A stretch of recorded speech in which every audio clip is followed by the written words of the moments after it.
Hello and welcome to our video on electromagnetic spectrum and how to perform the calculations that are related to it.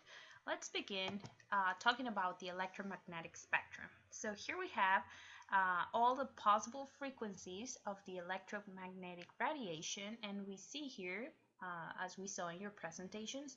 For example, we have the radio waves which have the longest wavelength, and we move down all the way to the gamma rays with very short wavelengths. We also have other terms like frequency and energy. So we're going to see how these terms are related and how we can perform the calculations. Now let's talk a bit about the electromagnetic radiation. So what's that? Well, that will be basically all the different kinds of light like we saw on the spectrum. And even though we cannot see the light, remember humans can only see visible light. Even though we can't see it, it's still considered light. So this has two fields, an electric field and a magnetic field. Now here we're talking about oscillations or disturbances, and we see that they would have a sine or a cosine function.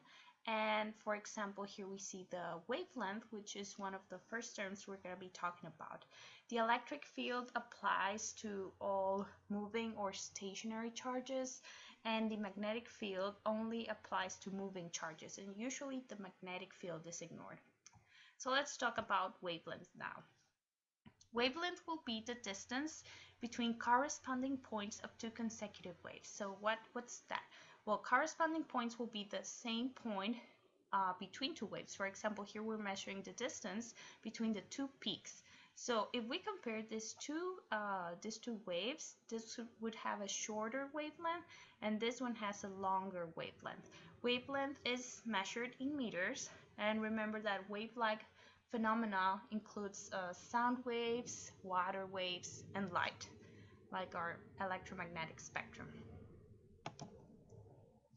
Now let's talk about frequency. Frequency would be the number of times a repeating event takes place, and this is per unit or time. That means how quick that wave is oscillating. Here we see that the wave is oscillating very, very quickly, so we have more repetitions per unit of time. So if we consider this our unit of time, we have more repetitions than this one. So this will be a high frequency, and this is a low frequency. Frequency is measured in inverse seconds, or 1 per second, and these are also hertz. So if you see hertz, think about it as inverse seconds. Now let's put all of these different terms that we talked about together. So in the 1900s, Max Planck and Albert Einstein proposed a relation. This is called the Planck-Einstein relation, which is our formula right here. So where does this come from? Well, remember we talked previously in one of our videos about the photoelectric effect. That means that usually in classical mechanics, people used to think that light only behaved as a wave. However, Albert Einstein came up with the idea that light can also behave as a particle, and this particle of light will be called a photon, which is right here. That will be a photon, so that's the particle duality of light.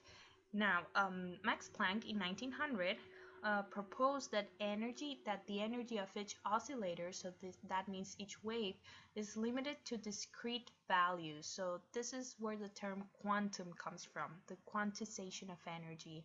That means that we can only have values such as 1, 2, 3, and so on. So this is the first time quanta is proposed, and they applied this to the electromagnetic field, and our result will be that the energy can be emitted, absorbed, or transmitted in lumps of energy, which are the photons, and this can only have discrete values.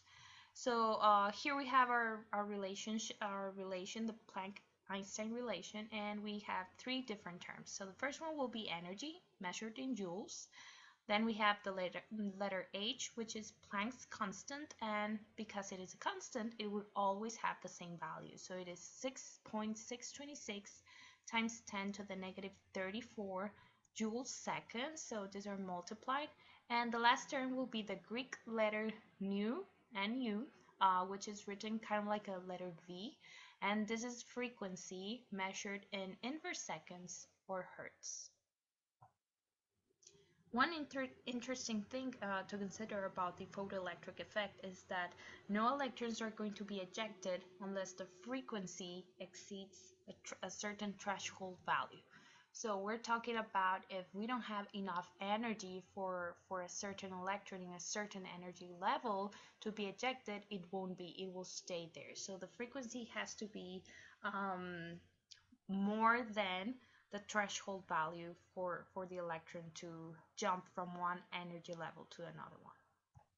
So we'll see that each photon has a frequency, and now we have to relate frequency and wavelength. So how we need a relation here, and here we have our formula. The Greek letter lambda will be wavelength measured in meters. Then the letter c will be the speed of light, which is equal to 3 times 10 to the 8th meters per second.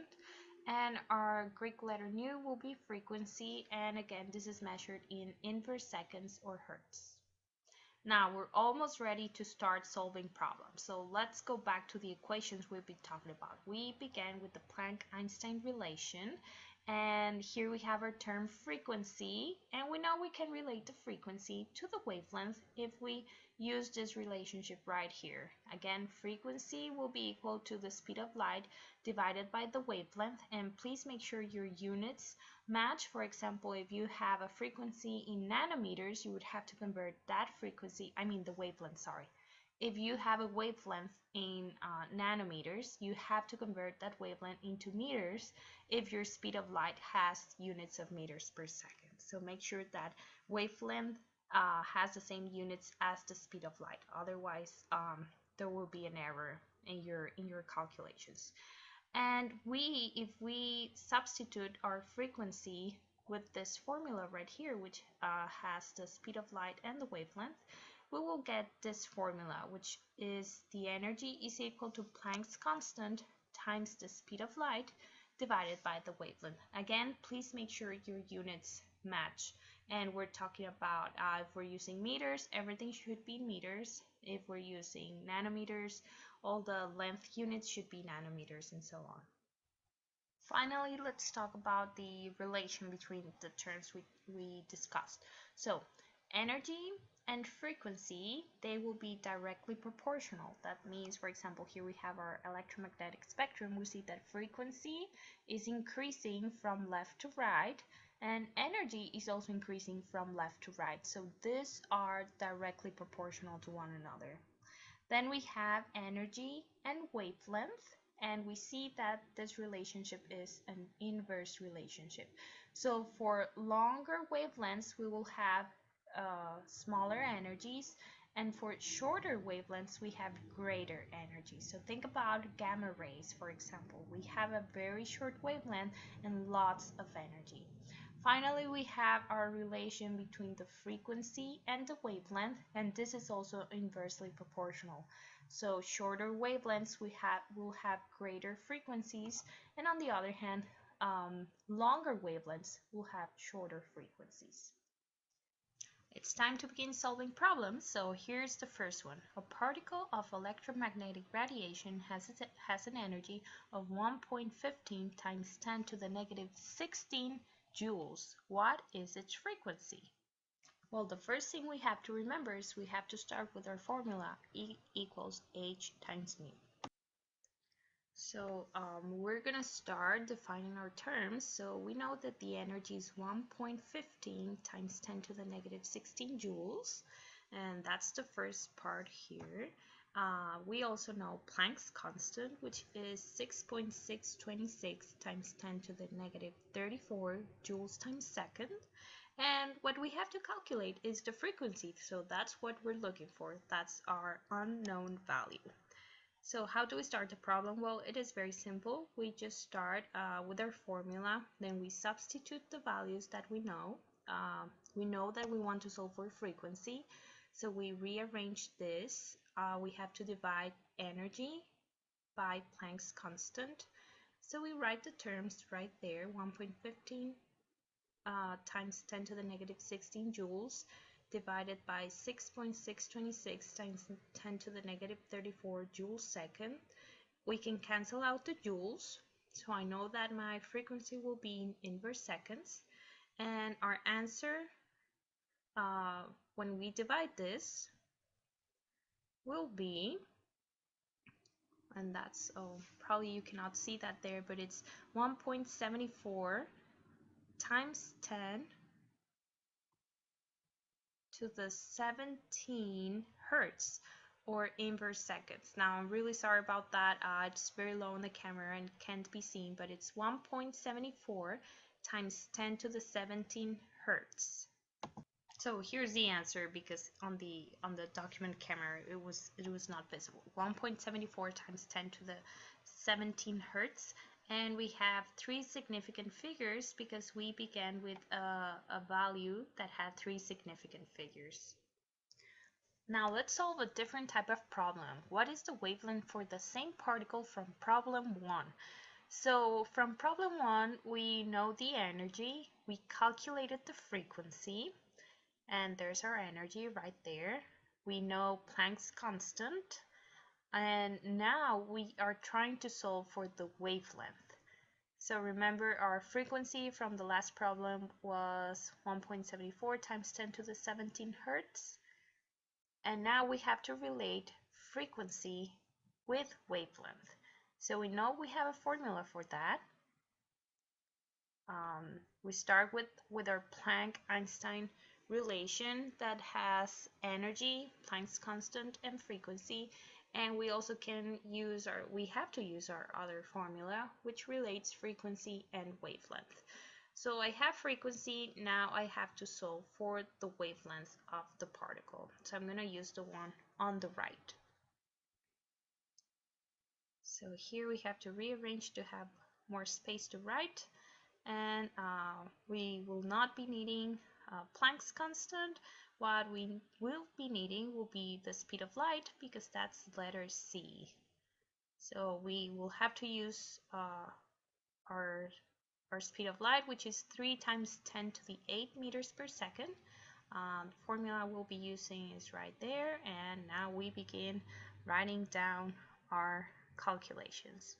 So the wavelength is equal to C over frequency, and that will be equal to 3.00 times 10 to the 8 meters per second, and we divide that by frequency, which was the answer from problem 1, and that will be, remember, hertz will be inverse seconds, so we can write it as 1 over seconds.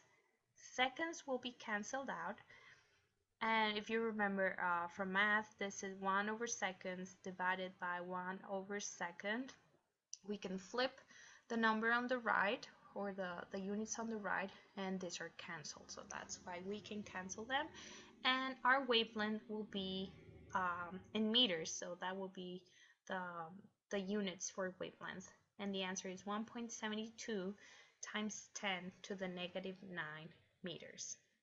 Now we see that this wavelength is times 10 to the negative 9, so we can actually say that it is 1.72 nanometers, because nanometer is...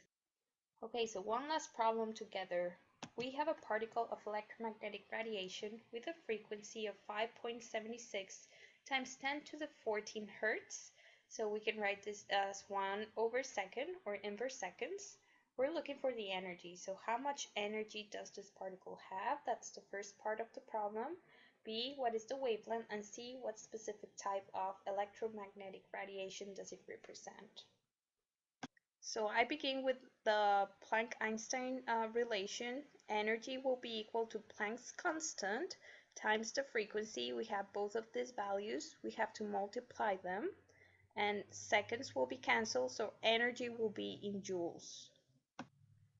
When you're doing a calculation, please remember to use the EE button on the calculator, because that will that's how we write scientific notation. And here we have numbers that are written in scientific notation, so we have to make sure that we don't forget about the exponents. So that's our answer right there, 3.82 times 10 to the negative 19 joules. We only have 17 seconds left, so here's how we calculate the wavelength. We have speed of light divided by the frequency, which was given, and the answer is 5.21 times 10 to the negative 7. This corresponds to UV light.